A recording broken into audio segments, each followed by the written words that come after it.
Hey guys, what is up and welcome to a new Tesla update video. So today, as per usual, let's go over Tesla stock. Let's go over the market. Let's talk about what is happening to Tesla stock, what we can expect moving into potentially the rest of the week. Are the bulls ready to send this one higher, or do we still have a bit more pain ahead is the main question. I'll give you my personal thoughts down below. So again, as per usual, ladies and gentlemen, if you enjoyed, don't forget to hit that like button. This is not financial advice. I'm not a financial advisor. And of course, if you enjoy my technical analysis, thoughts on the charts, updates, well, again, guys, I do have that YouTube membership section down below. I don't know why the orientation is so weird, but I do have a YouTube membership. Again, we're on constantly sharing thoughts, posts, updates every single day as the market's open. So definitely check that out. If you're interested, all you have to do is click the first link in the description of any single video and you get access to this page right here where you can join if interested. Again, $3 a month gives you access to all my Tesla updates, options, full technical analysis, different time frames. Again, as the market is open and essentially trading, right?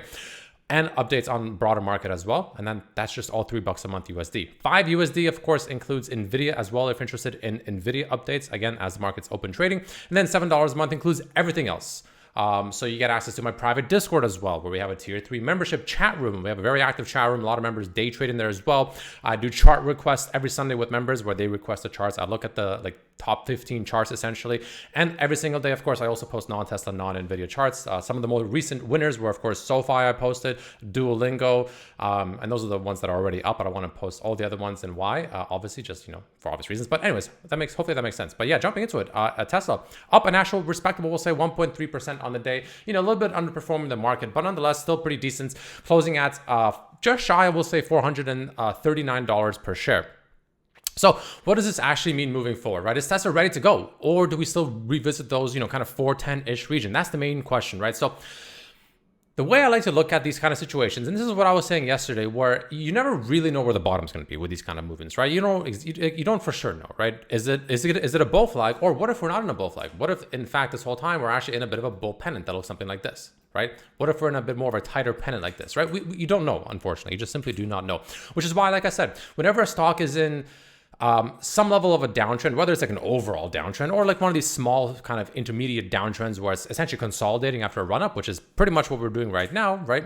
The upper trend line is the one that matters, while in an uptrend, the bottom trend line is the one that matters because that's what you want to break to get a reversal to the opposite direction. So in this case, because, we had a nice push up and now we're sort of consolidating and, we can potentially, get a rejection here and continue moving downwards, right? Absolutely. But what starts to signal the fact that, maybe the consolidation is done. Maybe the bulls are ready to go higher, right? Is essentially a break of this trend line. That's step number one, of course. Step number two is essentially breaking, in this case, what I would view as a pretty strong signal, in my opinion.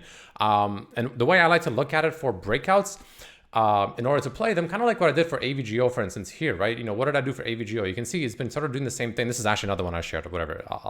It's already kind of up nicely, but I did share this with members as well. But the way I like to usually enter these stocks is obviously you can take a higher risk, higher reward buying, near what seems to be strong support, obviously, but it's harder. It is more gambling, if that makes sense. Sometimes what I usually like to do when a stock is ready to go higher, and I'm using AVGO as an example because it kind of did that today, and this is kind of what I'm talking about when it comes to Tesla, is you can see each time it's consolidating downwards on, fairly decreasing volume for the most part. It's kind of setting up also a bit of a bull flag, right? Sort of situation, kind of like Tesla, similar idea. And then you can see it finally showed strength, broke above this high from yesterday, right? The yesterday high. Even the candle actually looks kind of similar to Tesla's candle today, right? But we broke that high, which is good, right? And then you can see on like a 5-minute time frame, the second it broke that high, it's kind of roughly where you enter, right around here or in this kind of pullback. And then so far, so good, right? So I'm essentially looking for something similar on Tesla stock, right? More or less something along the lines of that, where again, a break above this trend line and essentially yesterday's high. So you can even take a, little thing, put it above there, bam, like at least a 5-minute candle closure, ideally on elevated volume. Yeah. You're starting to talk about something interesting, right? We're starting to get into an interesting situation. Another interesting trade that also is crowd, same idea, right? Look at this nice little pennant setting up, broke above these highs, and so far, so good, right? So again, hopefully that makes sense, but that's roughly what I like to look for when it comes to, trying to enter a trade on strength. Now, there's always a risk that doesn't mean it's going to happen, perfectly. It's going to, perfectly run up. Of course, there could be a liquidity grab, which is why you always set the stop loss at the low of the day. So for instance, as an example, let's say Tesla gets a gap down tomorrow. And let's say tomorrow we gap down 0.5% or something like that. And let's say we open at, I don't know, 434. just as an example, and let's say we push down a little bit and then we head higher and then we break this. We close the 5-minute candle above, you enter right around here, stop loss down here, and then you ride it as long as at the very least, at the bare minimum, the 9 EMA is holding the price.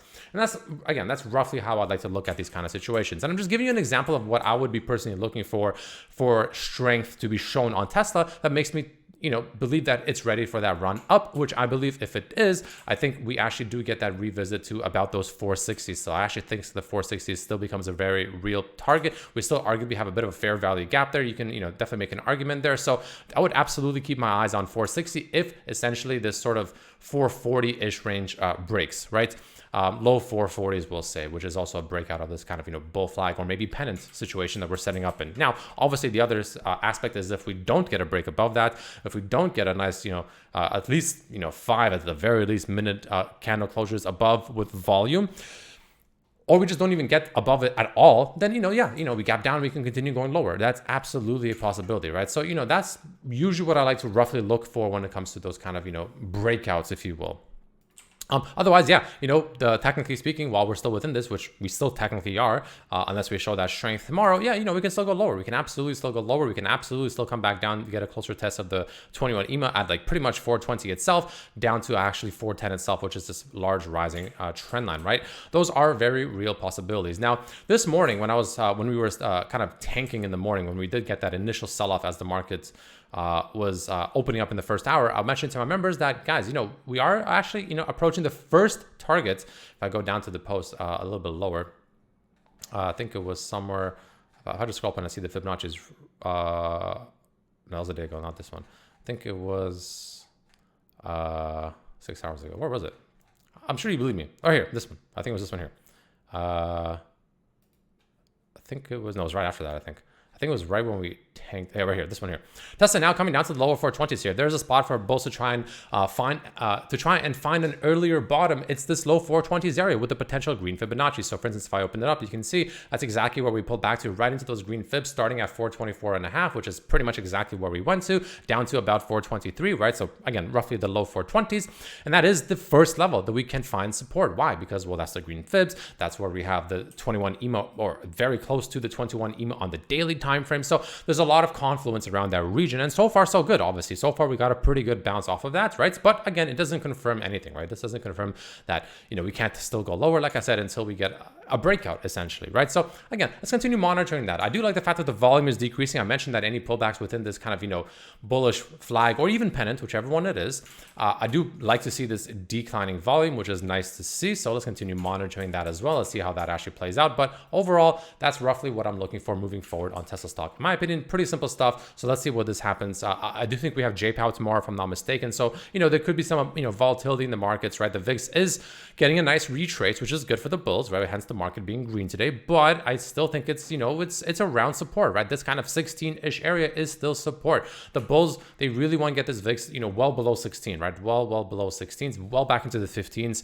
And that'll be bullish for the market. But, technically speaking, there is still some support around this area on the VIX. So if the VIX can drop below this range, that'll be bullish for the market. But if it can hold around this range and actually start pushing back up higher, that could be bearish for the market, especially with JPOW tomorrow. So let's see what happens with that. But overall, the broader market still pushing, still holding the 9 EMA, SPY still holding, the important levels. Like I mentioned, overall, the market is still overall bullish until we start losing the 21 EMA / this trend line, which is still, decently far below us, right? Even if we were to retrace from here back down to that, that would be just over 8% of a drop. So that is a possibility. But again, as long as we hold this trend line and the 21 EMA, I do remain bullish on the markets, which, technically means bullish NVDA, bullish Tesla, just bullish in general, right? Not every stock will be bullish, of course, right? It's not that simple, but you know what I mean, right? Hopefully it makes sense. I think it's a pretty straightforward thing, what I'm trying to say. So overall, that's kind of how I'm eyeballing Tesla right now, moving forward on the kind of overall timeframes.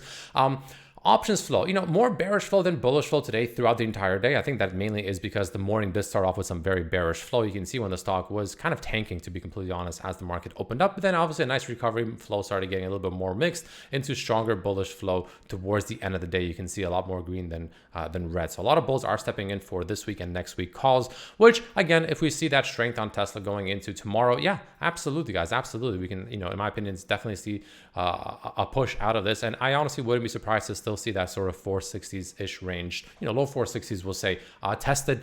potentially by Friday, really. I mean, you never really know. Sometimes with Tesla stock, especially when it gets going, you never really know, right? So you never really know how fast it'll be. So if we break out, yeah, 460 potentially by Friday wouldn't fully shock me. So let's continue monitoring that. But again, it's important that we get this breakout above this low 420s. That should, give stronger confirmation, or else, yeah, we can technically still revisit this low, 420 to about 410 even. So again, let's continue monitoring, guys. Watch for those key levels to break. And yeah, hopefully that all makes sense. Thanks for watching, and I'll see you tomorrow. Peace.